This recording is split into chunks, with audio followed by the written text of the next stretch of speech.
हाँ, तो अपन ने डायरेक्ट इनडायरेक्ट 2 वीडियो कर चुके हैं अपन, आज ये तीसरा वीडियो है। और फिर एक बात बता दूं, मैंने डायरेक्ट इनडायरेक्ट एक टेस्ट लिया था ठीक है, बहुत जनों ने वो टेस्ट नहीं दिया ठीक है, कोई बात नहीं, जो टेस्ट नहीं दे रहे उनके बहुत ज़्यादा शर्म की बात है। बहुत ज़्यादा शर्म की बात इसलिए है कि इतनी ज़्यादा मेहनत करके आपको टेस्ट दिया जा रहा है, फिर भी आप टेस्ट नहीं दे रहे हो, तो क्या चाहते हो आप? कितने दिन छुपोगे? छुप जाना, कितने ही दिन छुप जाना। एग्ज़ाम के अंदर जब सेंटेंस लिखे हुए आएंगे तब बस बैठे बैठे आंखें निकालना, और आगे कॉम्पिटिटिव एग्जाम पता चल जाएगा कि इंग्लिश ग्रामर का कितना वेटेज है, कितने दिन छुपोगे। ठीक है, ये तो कुछ भी लेवल नहीं है, अभी आपने लेवल देखे नहीं है, कितना ज़बरदस्त लेवल होगा कॉम्पिटिशन में, क्या करने वाले हैं आप। इसलिए फिर कह रहा हूँ, अभी भी मौका है। ये मैं इस इंपॉर्टेंट टॉपिक था, इसलिए तो मैंने इसका एक टेस्ट पहले लिया, फिर एक टेस्ट आगे और ले लूँगा, फिर एक साथ ले लूँगा, 2-3 टेस्ट लूँगा, तब जाके तुम्हारे थोड़े भेजे में घुस जाएगी, वरना बैठे रहोगे। ठीक है ना, तो मेरा तो कहना हाथ है, बाकी आपकी मर्जी, जो करना करो। हाँ, इंटेलिजेंट बच्चे हैं वो बहुत ज़्यादा कमेंट भी करते हैं कि टेस्ट नहीं लिया, टेस्ट लो। वेरी गुड, उनको बहुत बढ़िया, गॉड ब्लेस यू मेरी तरफ से, बहुत आगे जाएंगे, तरक्की करें वो। और जो टेस्ट नहीं दे रहे निकम्मे जो हैं वो नहीं करेंगे, वो वैसे ही रहना है।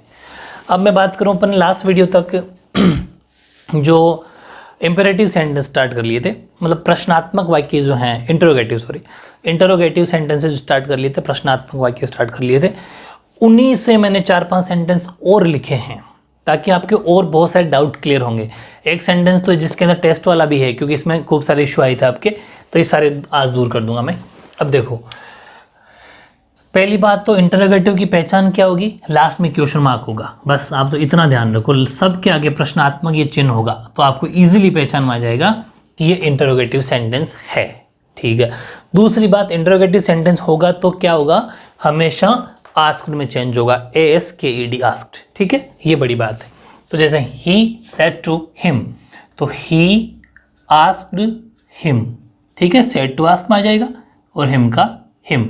अब मैंने कहा था कि जिस सेंटेंस के अंदर यस नो का आंसर निकल के आए, वहां कंजक्शन इफ आएगा, दैट नहीं आएगा। दूसरी बात, मैं आपको और हिंट दे दूं कि जो भी इंटरोगेटिव सेंटेंस होगा उसकी क्वेश्चन इस साइन से आप पहचान कर लोगे। दूसरी बात, जो हेल्पिंग वर्ब से स्टार्ट हो रहे हो वो भी इंटरोगेटिव सेंटेंस होते हैं।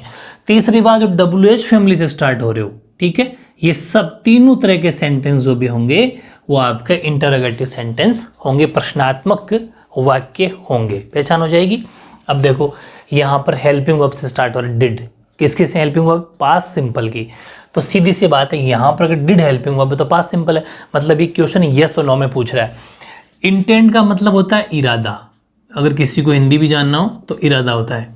ठीक है, मतलब कि did you intend to come with me, मतलब क्या तुम्हारा मेरे साथ आने का इरादा है, मतलब ये क्वेश्चन पूछा, आपका आंसर क्या होगा, या तो हाँ या ना। तो अब मेरी बात सुनना, अब यहाँ पर ये डिड है, पास्ट सिंपल है, और डायरेक्ट इनडायरेक्ट के अंदर past simple convert into past perfect. Past simple किस में चेंज हो जाएगा, यानी कि पास्ट जो सिंपल है, हाँ, डिड का मतलब पास्ट सिंपल, वो उसी के 3 नंबर में, मतलब पास्ट परफेक्ट में चेंज हो जाएगा। कहने का मतलब जो डिड है वो हेड में चेंज हो जाएगा, और हेड के साथ में वर्ब की थर्ड फॉर्म आती है, टेंस पढ़ा रखे हैं मैंने आपको। ठीक है, बस वही लगाना है, लेकिन ध्यान रखना, एक तो इफ कंजक्शन आएगा, ठीक है, इन्वर्टेड कोमा हट गया। तीसरी बात ये है, हाँ मैंने कहा था जो हेल्पिंग वर्ब हैं वो सब्जेक्ट के बाद में आएगी, लिखवाई था रूल, तो ठीक है, इसका मतलब सब्जेक्ट पहले आएगा। तो यू है, यू कौन सा पर्सन है, सेकंड पर्सन, मतलब किसके अकॉर्डिंग चेंज होगा, ऑब्जेक्ट के अकॉर्डिंग चेंज होगा। ठीक है, ऑब्जेक्ट कौन है, हिम, हिम का सब्जेक्टिव केस ही होता है, समझ गए, क्योंकि यहाँ तो सब्जेक्टिव केस लिखना है ना अपन को, तो यू सेकंड पर्सन है, अकॉर्डिंग टू ऑब्जेक्ट चेंज होगा, ऑब्जेक्ट हिम है और हिम का सब्जेक्टिव केस ही होता है, इसलिए हमें यहाँ तो सब्जेक्टिव फॉर्म में सब्जेक्टिव केस ही लिखना है, तो ही। दूसरी, इसके बाद में हेल्पिंग वर्ब, तो मैंने कह दिया डिड को चेंज करना है हेड में, तो ही के साथ में हेड आ जाएगा, ही हेड। और इंटेंड की थर्ड फॉर्म इंटेंड ईडी लग जाएगी, इंटेंडेड, ठीक है, ये ध्यान रखना, इंटेंडेड मतलब क्योंकि वर्ब की थर्ड फॉर्म लेता है पास्ट परफेक्ट, किसी भी टेंस का 3 नंबर, चाहे प्रेजेंट परफेक्ट हो, चाहे पास्ट परफेक्ट हो, या फ्यूचर परफेक्ट हो, वर्ब की थर्ड फॉर्म होती है। इंटेंडेड टू, फिर कम विद, अच्छा ये स्पेलिंग ठीक कर लेना, WITH विद है, कम विद मी। अब मेरी बात सुन, intended to come with him. अब मेरी बात सुनना, मैंने यहाँ पर मी की जगह हिम क्यों कर दिया? Very good. अब मेरी बात सुनना, यहाँ पर है मी का मतलब आई। भाई मी कहाँ से आया? आई माई मी।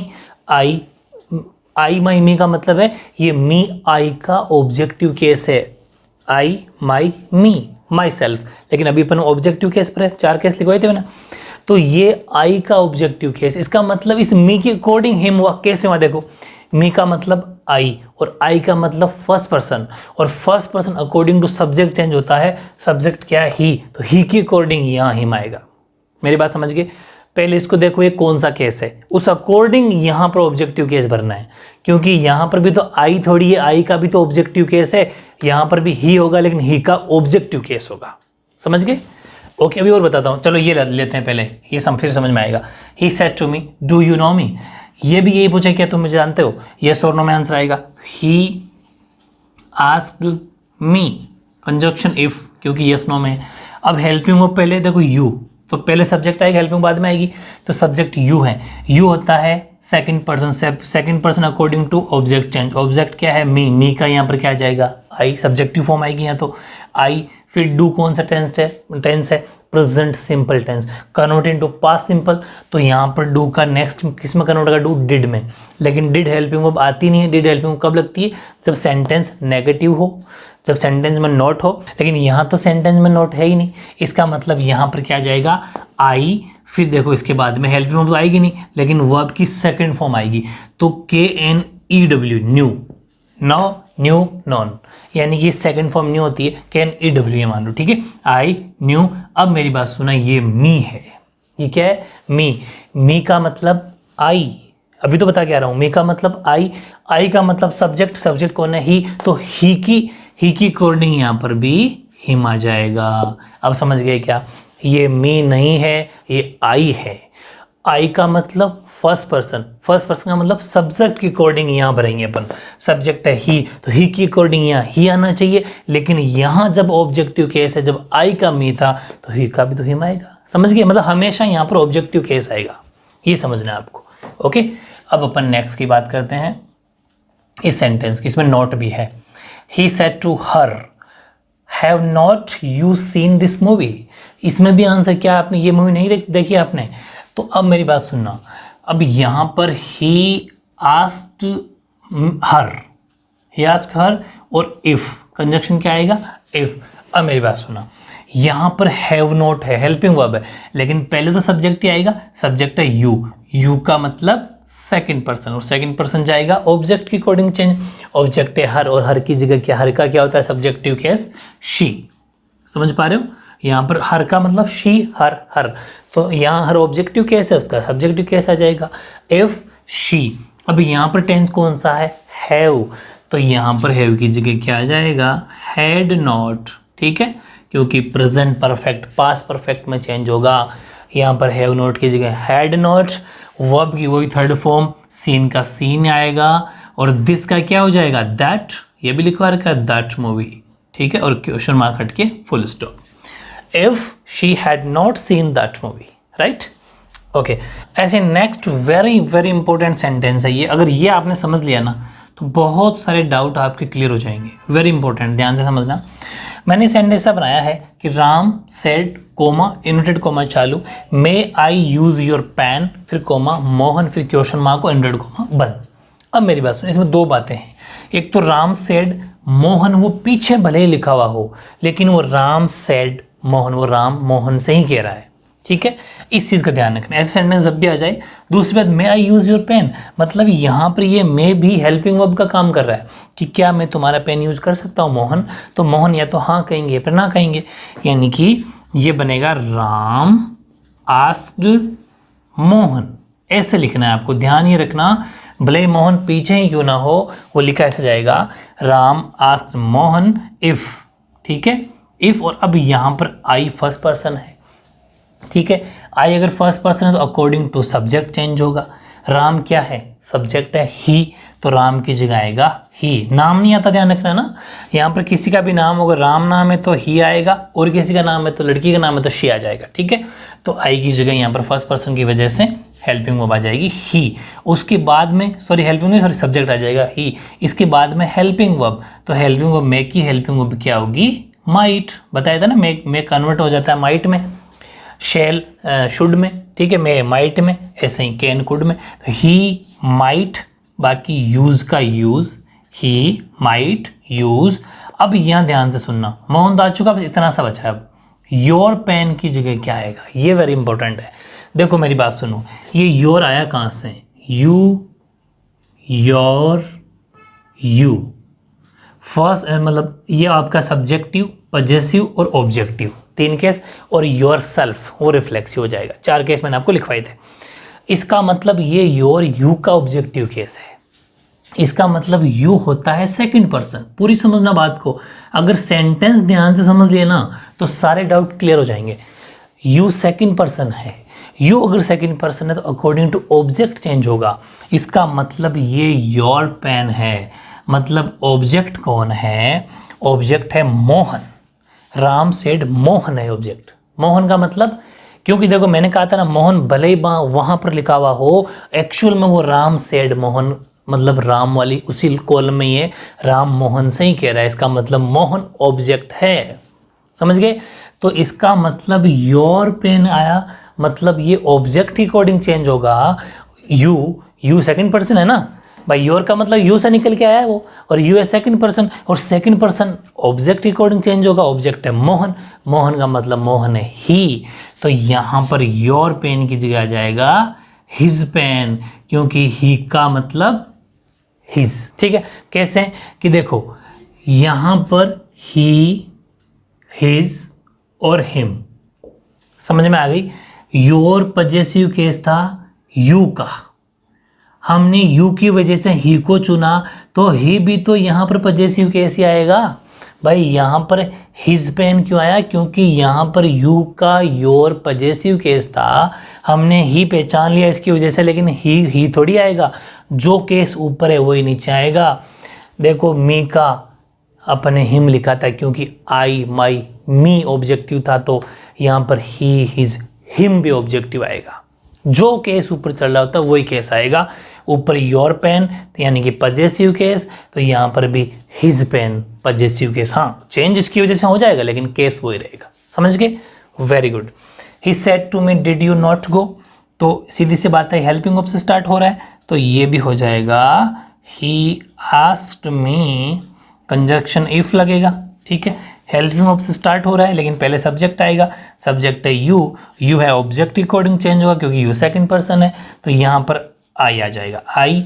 और डिड कौन सा टेंस है, पास्ट सिंपल, तो डिड चेंज होगा हेड में, आई हेड, क्योंकि past simple convert into past perfect, तो आई हैड। उसके बाद में नॉट गॉन, गॉन क्यों किया, क्योंकि हेड के बाद में वर्ब की थर्ड फॉर्म आती है, तो गो, वेंट, गॉन, ठीक है। बहुत ज़्यादा इजी है, बहुत ज़्यादा इजी। अगर मेरी बातों को समझ रहे हो ना आप, तो ये डायरेक्ट इनडायरेक्ट बहुत इजी पड़ेगा, और सीखना ही पड़ेगा। आप जाओगे कहाँ, कुछ स्टूडेंट ऐसे हैं कि अरे इसको मैं छोड़ देता हूँ, ज़िंदगी में क्या करोगे आगे जाके, सीखना ही पड़ेगा। मुश्किल चीज़ों को सबसे पहले सीखा करो, बस इजी वाले तो कभी भी सीख सकते हो, ठीक है। हाँ, अब इंटरोगेटिव सेंटेंस टाइप फिनिश हो गया। अब अपन बहुत ही शानदार वेरी इंपॉर्टेंट टाइप करते हैं, और वो है इम्पेरेटिव।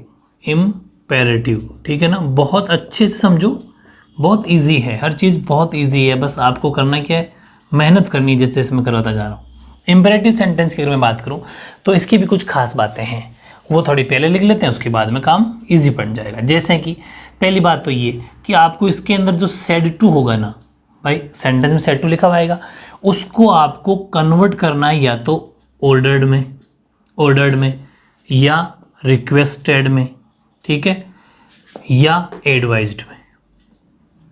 इन 3 में आपको कन्वर्ट करना होगा। या तो वो सेंटेंस से पता चल जाएगा, कोई आपको ऑर्डर कर रहा है तो सेड टू को ऑर्डर में कन्वर्ट कर देंगे, कोई प्लीज़ या काइंडली वर्ड यूज़ कर रहा है तो रिक्वेस्ट में कर देंगे, या कोई आपको शुड भी, जैसे कोई सलाह दे रहा हो, एडवाइस दे रहा हो, तो अपन एडवाइस्ड यूज़ कर देंगे, ठीक है। एक बात तो ये।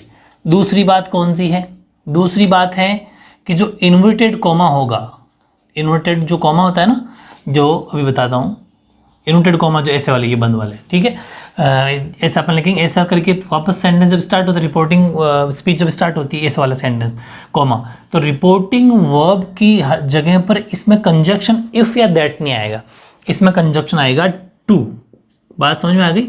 मतलब जो जहां पर अपन दैट इफ यूज करते थे ना वहां पर टू आएगा। और वही सुनो, अगर सेंटेंस के अंदर नेगेटिव सेंटेंस हो, ठीक है भाई, नेगेटिव सेंटेंस होता है ना, हैव नॉट, हैज नॉट, ऐसे, अगर नेगेटिव सेंटेंस हो तो आप उसमें नॉट टू लगा सकते हो, या फिर आप ये चाहते हो कि नॉट टू नहीं लगाना चाहते, हम तो टू ही लगाएंगे, तो फिर आप सेंटेंस में स्टार्टिंग में सेड टू की जगह, सुनना मेरी बात है ना, नेगेटिव सेंटेंस हो तो दो बातें होती है, एक तो ये हो गई और एक दूसरी ये होती है कि आप सेड टू की जगह फॉरवर्ड लगा दो, सेड की जगह क्या लगा दो, फॉरवर्ड। मेरी बात समझ में आ गई? फॉरवर्ड का मतलब भी मना करना या नेगेटिव होता है, तो अगर आपने फॉरवर्ड लगा दिया तो फिर नॉट टू लगाने की जरूरत नहीं, ओनली फॉर टू से काम चल जाएगा। और अगर आपने फॉरवर्ड में कन्वर्ट नहीं किया तो फिर नॉट टू लगाना पड़ेगा। ये कुछ इंपॉर्टेंट फैक्ट है जो अपन को काम में लेने हैं, तीनों आपको ऐसे कैसे उतारने हैं, फिर मैं सेंटेंस अभी लेता हूँ तो सारे डाउट क्लियर हो जाएंगे, ठीक है। हाँ, अब देखो मैंने दो सेंटेंस लिए हैं और ध्यान रखना ये सेड टू है, ठीक है, सेड टू को फॉरवर्ड में चेंज करना, बता दूंगा अभी सारी बातें आगे काम आ जाएगी सब। सेंटेंस लिया, Manisha said to Arjun, comma entreated comma चालू, गो अवे। अब आपको साफ पता चला गो अवे मतलब यहाँ पर ऑर्डर है, ऑर्डर है, यानी कि मनीषा, ध्यान से सुनना, अब यहाँ पर ऑर्डर टू, सेड टू की जगह क्या आ जाएगा, ऑर्डर्ड टू अर्जुन, ठीक है, और कोमा इंटरेड कोमा की जगह क्या भरना है, टू गो अवे, है ना इजी, और कोमा इंटरेड कोमा हट जाएगा, फुल स्टॉप लग जाएगा। बस ये कहना चाह रहा था कि जहां पर दैट या इफ लगता था वहां पर टू लग जाएगा और सेंटेंस ही पता चल जाएगा गो अवे, ऐसा ऑर्डर वाले सेंटेंस होंगे, ऑर्डर्ड वाले, तो अपन समझ जाएंगे ऑर्डर्ड।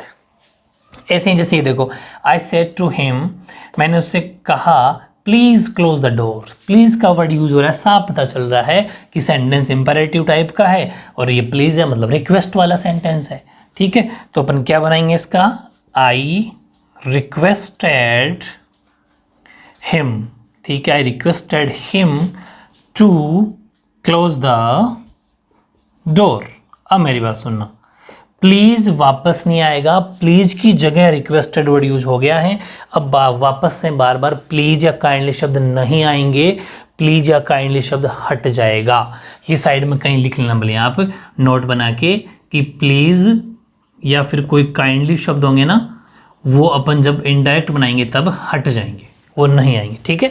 तो यहाँ पर प्लीज था, लेकिन प्लीज की जगह पर रिक्वेस्टेड लिख दिया, तो वापस प्लीज लिखने की जरूरत नहीं है। I requested him, comma entreated comma की जगह टू क्लोज द डोर, और कॉमा इंटरेड कॉमा हट जाएगा, फुल स्टॉप, ठीक है। हाँ, वैसे मैंने दो सेंटेंस और लिखे हैं, बहुत ज़्यादा इंपॉर्टेंट है, और एक तो बिल्कुल मेरे दिल को छूने वाला है, बिल्कुल ये बिल्कुल जो मैं सेंटेंस लिखा बिल्कुल करेक्ट सेंटेंस है। My mother said to me, मेरे माता जी मुझे कहते हैं कि help others but do not expect anything in return, ठीक है, वेरी इंपॉर्टेंट सेंटेंस है ये। अब पहले इसी को बनाते हैं, चलो, कि माई मदर, अब मेरी बात सुना, my mother said to me, मेरे माता जी ऐसा मुझे कहते हैं, ऐसी मुझे एडवाइस देते हैं कि आप दूसरों की मदद करो लेकिन वापस रिटर्न कभी, मतलब वापस कुछ लेने की गुंजाइश मत करो, या फिर ऐसी कोई एक्सपेक्टेशन मत सोचो कि मुझे कुछ मिलेगा, बस आपका काम क्या है, मदद करते रहो।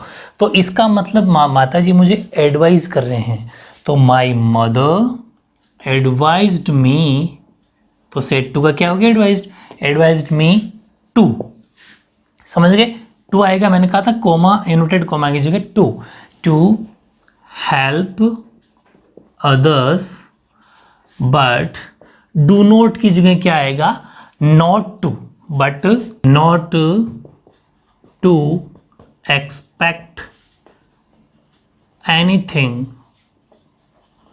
इन return, full stop, very easy. Okay, दो चेंज हुए हैं बस, बाकी तो सेम ही है, और एक टू कॉमा इंटरेड कॉमा की जगह, ठीक है। ऐसे ही ये सेंटेंस देखो, ये वेरी इंपॉर्टेंट है, इसके दो बनाएंगे अपन, मैं आपको यही सिखाना चाह रहा था। एक तो she said to me do not come there, अब आपके दिमाग में एक क्वेश्चन उठेगा, मुझे पता है कि यार ये तो इंटरोगेटिव सेंटेंस है, नहीं, पहली बात तो क्वेश्चन मार्क नहीं है, ध्यान से सुनना, पहली बात क्वेश्चन मार्क नहीं है, इंटरोगेटिव सेंटेंस में आपको क्वेश्चन मार्क मिलेगा। दूसरी बात, ये लग भी ऑर्डर आया ना, डू नॉट कम हेयर, मतलब यहाँ मत आना, ये बात समझ में आ रही, ऑर्डर है, ये आदेश है। और दूसरी बात, सबसे मेन बात आपके लिए कि question mark interrogative sentence question mark होता है, वो नहीं है, ठीक है, इसका मतलब ये ऑर्डर है। तो she ordered me, said to क्या हो जाएगा ऑर्डर्ड, और मी का मी टू। लेकिन मेरी बात सुनना, डू नॉट है तो यहाँ पर या तो मैं लगाऊं नॉट टू, पूरा सुनना, नॉट टू कम और हियर का देयर, ठीक है, एक तो ये सेंटेंस हो गया, ये भी बिल्कुल करेक्ट है। या फिर ऑप्शन में आ जाए, फिर आपको ऑप्शन टिक करना हो तो फिर दिक्कत हो जाए, क्या पता ये ना नेक्स्ट वाला आ जाए। तो नेक्स्ट ये हो जाएगा, शी सेड टू की जगह मैंने कहा था ना फॉर बेड लगा देना, तो शी फॉर बेड मी। फिर अब नोट टू की जरूरत नहीं, क्योंकि डू नोट की जगह फॉर बेड आ गया, कम देयर। मेरी बात समझ में आ गई है ना, बहुत ज़्यादा इजी। अगर फॉर बेड लगा देते हो तो शी फॉर बेड मी, उसने मुझे मना कर दिया यहाँ आने के लिए। देयर मतलब वहाँ, हियर मतलब यहाँ, वो तो आपको पता ही हियर देयर में चेंज होता है। तो मेरे हिसाब से आपको ये दोनों टाइप, एक सेंटेंस की दोनों टाइप और इसकी टाइप समझ में आ गई होगी। ये थे आपके इम्पेरेटिव सेंटेंस, ओके, जिसे हिंदी में बोलते हैं आज्ञा सूचक वाक्य। अच्छा, इम्पेरेटिव सेंटेंस को हिंदी में लिखना चाहते हो लिख लेना आज्ञा सूचक वाक्य, वैसे जरूरत नहीं है, हिंदी कोई नहीं पूछेगा, ठीक है, ओके। अब नेक्स्ट टाइप है ऑप्टेटिव सेंटेंस, ऑप्टेटिव सेंटेंसेस, ठीक है, यानी कि हिंदी में बोलते हैं इसको इच्छा सूचक, इच्छा सूचक वाक्य, वैसे हिंदी की जरूरत नहीं है। ऑप्टेटिव सेंटेंसेस का ध्यान रखना, इसमें क्या होता है कि ऑप्टेटिव सेंटेंस का कुछ इंपॉर्टेंट वो दो तीन बातें हैं। पहली बात तो ये कि इसमें जो सेड टू होगा, ध्यान से सुनना, सेड टू को या तो विश्ड में, भाई इच्छा है भगवान से प्रे करते हैं, या फिर प्रेड में, ठीक है, दो में कन्वर्ट करना है, सेड टू को विश्ड या प्रेड में चेंज करना है। दूसरी बात, जो कंजक्शन लगेगा वो वापस इसमें क्या लग जाएगा, कंजक्शन इसके अंदर वापस दैट ही लगेगा, ठीक है, कंजक्शन दैट लगेगा। और बाकी जो रूल जितने भी हैं वो अकॉर्डिंग टू टेंस चेंज होते रहेंगे। अब मैं 2-3 सेंटेंस लिखता हूँ, फिर इसको अपन कन्वर्ट करते हैं, ठीक है। हाँ, अब 3 सेंटेंस वेरी इंपॉर्टेंट मैंने लिए, इसको समझ लो, सब कुछ डाउट क्लियर हो जाएंगे। जैसे Ram said may God bless you, ठीक है। अब देखो यहाँ पर अपन क्या करें, मे गॉड ब्लेस यू, मतलब भगवान का आशीर्वाद रहे, भगवान आशीर्वाद। तो इसका मतलब क्या हुआ कि हम भगवान से क्या कर रहे हैं, ऐसी प्रे कर रहे हैं, ठीक है। तो भगवान से प्रे कर रहे हैं, तो राम सेड की जी क्या आ जाएगा, प्रेड, ये कहना चाह रहा हूँ मैं, ठीक है। यानी कि विश्ड या प्रेड का यूज होगा, तो राम प्रेड, इसके बाद में कंजक्शन दैट लगेगा, कंजक्शन दैट आ गया। मे गॉड ब्लेस यू, तो ध्यान रखना यहाँ पर मे ना वो हेल्पिंग वर्ब का काम कर रहा है और गॉड यहाँ पर सब्जेक्ट का काम कर रहे हैं। तो राम प्रेड दैट गॉड, उसके बाद में मे का माइट, ध्यान से समझना है ना, माइट ब्लेस मी।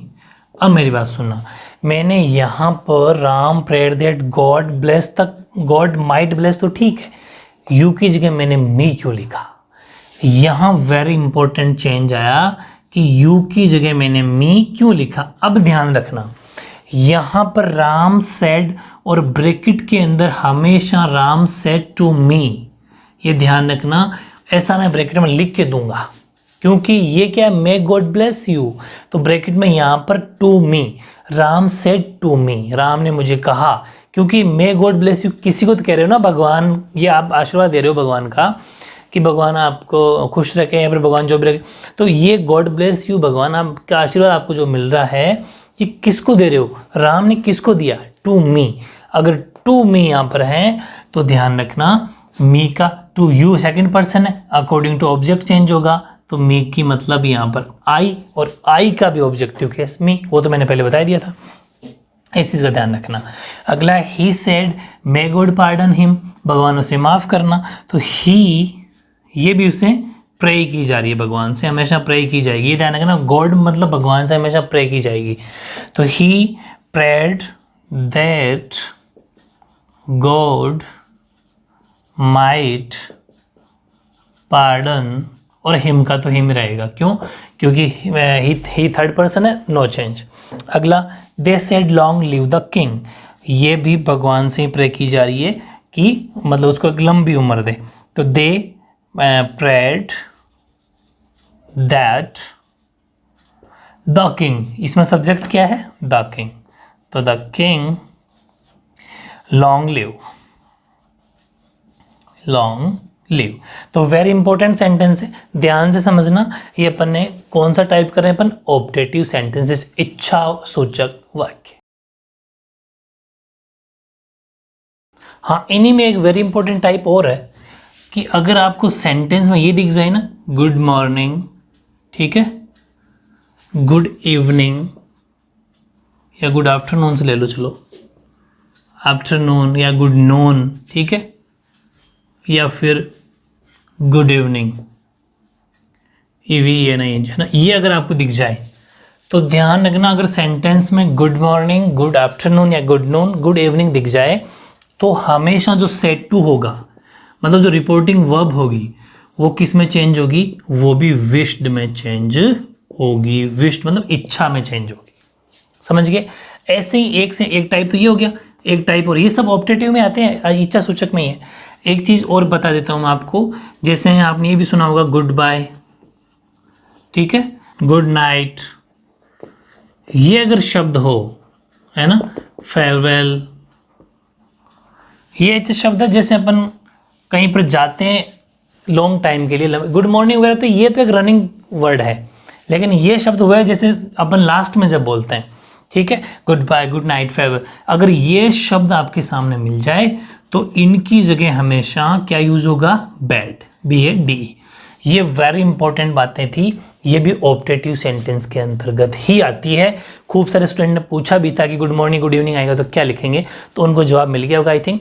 अब मैं इनसे सेंटेंस लूँगा तो सारे डाउट फिर क्लियर हो जाएंगे, ठीक है। हाँ, तो मैंने 2 सेंटेंस आपके लिए लिए हैं, इनसे बहुत सारे डाउट क्लियर हो जाएंगे। जैसे कि सेंटेंस में लिखा था worker said to the manager good morning sir, तो अब यहाँ पर सुनना, यहाँ पर वो अपने मैनेजर से गुड मॉर्निंग सर कहते हैं, तो सेंटेंस क्या बनेगा? द वर्कर विश्ड, यही मैं कहना चाह रहा था कि जब आपको सेंटेंस में good morning good evening good afternoon दिख जाए तो आपको विश्ड लिखना है। विश्ड किससे? विश्ड हिज मैनेजर, ठीक है। फिर वापस सुनना, the worker wished his manager, ये तो इतना तो कॉमन सेंस है, हिज मैनेजर मतलब उनके अपने मैनेजर से। गुड मॉर्निंग तो आएगा वापस, लेकिन रेस्पेक्टफुली वर्ड खुद से जोड़ना है। ये बड़े टीचर को या बड़े मैनेजर को किसी को भी जब कहते हैं ना, तो रेस्पेक्टफुली वर्ड का यूज भी करना है, ठीक है।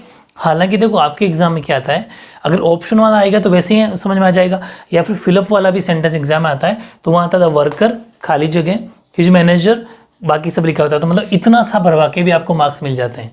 तो ध्यान रखना, ये बड़ी पहचान करनी कि विश्ड आएगा कि नहीं आएगा, ठीक है।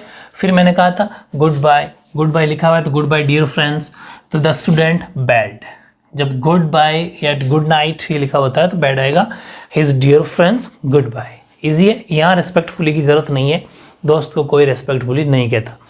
तो बहुत ईजी सेंटेंस है। अब मेरी बात ध्यान से सुनना, अब एक टाइप और रहती है एक्सक्लेमेटरी सेंटेंसेस, ठीक है, विस्मयादि बोधक वाले जो होते हैं ना, एक्सक्लेम विद सोरो, एक्सक्लेम विद जॉय, एक्सक्लेम वो वाले, लेकिन वो मैं अभी नहीं कराऊंगा। एक पार्ट मैंने और इसका बचा के रखा है, अब उसको ध्यान से सुनना। करना क्या है कि मैंने अभी तक डायरेक्ट एंड इनडायरेक्ट के 3 वीडियो अपलोड कर दिए। इन तीनों वीडियो में ऑलमोस्ट लगभग 80% या 85% ये अपना इसका डायरेक्ट डाटा कोर्स कंप्लीट हो गया। इसका आपको भी क्या करना है, पूरे तीनों वीडियो बहुत अच्छे से देखना है, और जितने भी डाउट आपके बनते हैं उन डाउट को मुझे बताना है। 1 दिन का टाइम रहेगा, बिकॉज अब अपन साइंस स्टार्ट कर चुके हैं और अब साइंस बिल्कुल नॉन स्टॉप चलेगी जब तक पूरी खत्म ना हो जाए। जैसे अपन SST खत्म किया वैसे ख़त्म करने वाले हैं, तो इसलिए बीच में 1 दिन का गैप है, मतलब 1 दिन साइंस का वीडियो आएगा, उस दिन इंग्लिश का वीडियो नहीं आएगा। वो आपके पास टाइम है कि जितने भी डाउट हो आप कमेंट करके बता देना, मैं उन सारे आपके कमेंट को आपको बताइए, मैं देखता हूँ, उन देख के जितने भी डाउट होंगे उनको मैं नोट करके आपको उस लास्ट वीडियो में एक्सक्लेमेटरी सेंटेंस पढ़ लेंगे और सारे डाउट भी कंप्लीट कर देंगे, क्योंकि वेरी इंपॉर्टेंट टॉपिक है, इस पर अपन को ज़्यादा जोर देना पड़ेगा। ठीक है ना। इसलिए आपके पास एक दिन का टाइम है, मतलब आज जैसे ये वीडियो आपको मिल गया तो कल नरेशन डायरेक्ट नाइट का वीडियो नहीं आएगा, साइंस का वीडियो आएगा। तो आपके पास टाइम है कि आप उसको अच्छे से रिवीजन करो और नेक्स्ट जो वीडियो आएगा उसमें सारे डाउट और जो जिसका एक टाइप बच गया वो भी। इसके अलावा एक बात और बता दूं, कुछ एक्सक्लेमेटरी सेंटेंस, कुछ मिशनरी सेंटेंस भी है इसके। मिशनरी का मतलब विविध अलग तरह के, जैसे congratulation, happy Diwali, happy Holi, ये वाले जितने भी, हैप्पी बर्थडे, जितने भी सेंटेंस होते हैं उनके भी रूल है, वो भी बता दूंगा। वो उनके कमेंट आए थे स्टूडेंट के, चिंता मत करो, सारे बता दूंगा आपको। जितने भी डाउट आप कमेंट कर दो, ठीक है। इसलिए मैंने एक वीडियो बचा के रखा है, ठीक है। अच्छी मेहनत करोगे ना, ओके।